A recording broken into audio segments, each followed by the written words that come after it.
100 members. We're situated right in the middle of the province, between the two north and south Saskatchewan rivers. We do have a large watershed currently within the two river basins. We do have a large land base. We have a large shortfall as well. One of the issues, of course, I'll get later on is housing and some of these plants. So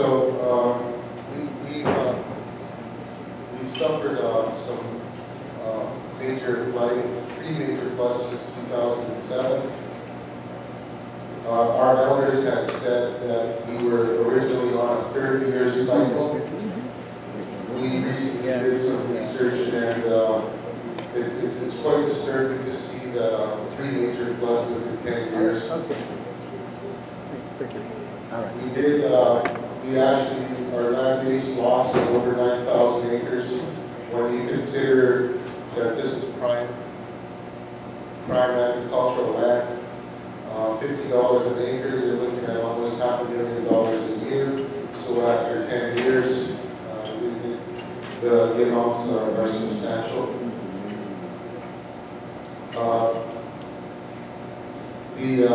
There are a lot of issues. If there's no strategic planning, there are a lot of issues that stem from mismanagement of water. We like to say, as Indigenous people, to prepare for 7 generations. However, with demographics and the growing society, the changing world, we better fear just 2 generations down the line. The amount of pressures from industry and, of course, the local demographics, agricultural, the need to do strategic planning now is more important and imperative. As you'll see further on the slides, the compound issues cannot be ignored now because it's in the millions. Just the land loss from agricultural alone is substantial. But when you start taking into other accounts such as public works, health, education, it's other social programs show communities start to suffer. So one of the major problems, of course, is the infrastructure, the roads. We did spend over $6 million. However, when we were lobbying for additional funds, approximately $2 million extra, just to have some riprap for erosion control, INAC wouldn't step up to the plea for that.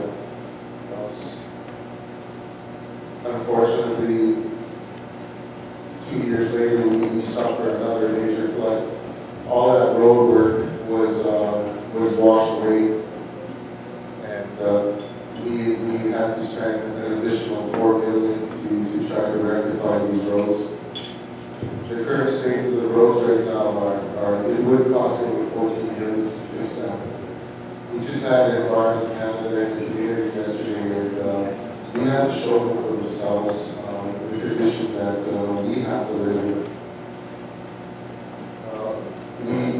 Due to the high water marks, we actually did have fatalities, 5 that I know of, due to high water mark. This is, as you can tell, in one scenario, a group of youth, 3 youth had lost their lives in trauma. Our biggest fear, of course, is a bus losing control and going into these waters. The ability to deliver essential services are jeopardized. The ability to provide emergency response has also jeopardized.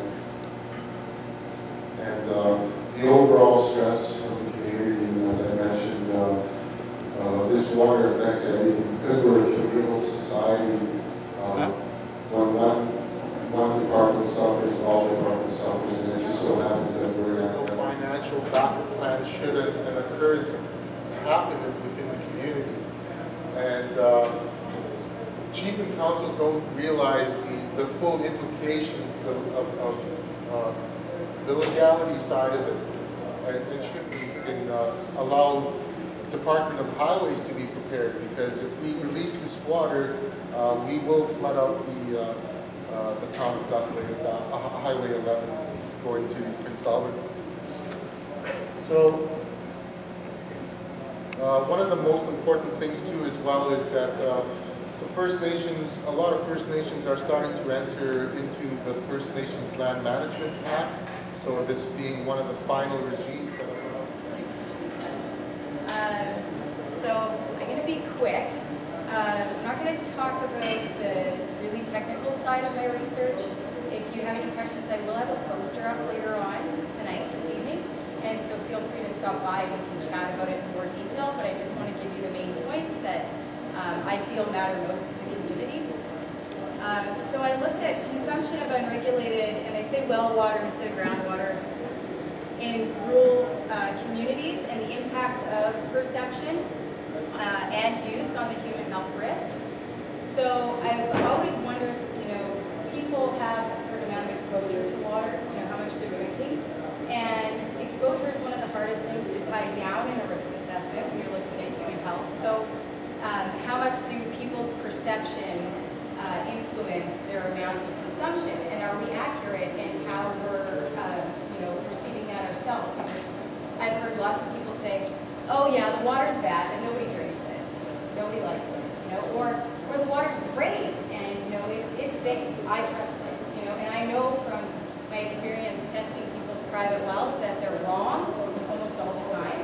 And so it's really interesting when you don't have enough information and there's all these factors influencing your perception, it must have an impact. So that's what I looked at in two communities. One was the RM of Grayson, which is you know, a rural municipality of landowners, private farmers that are on private wells, which are not regulated, so they control them.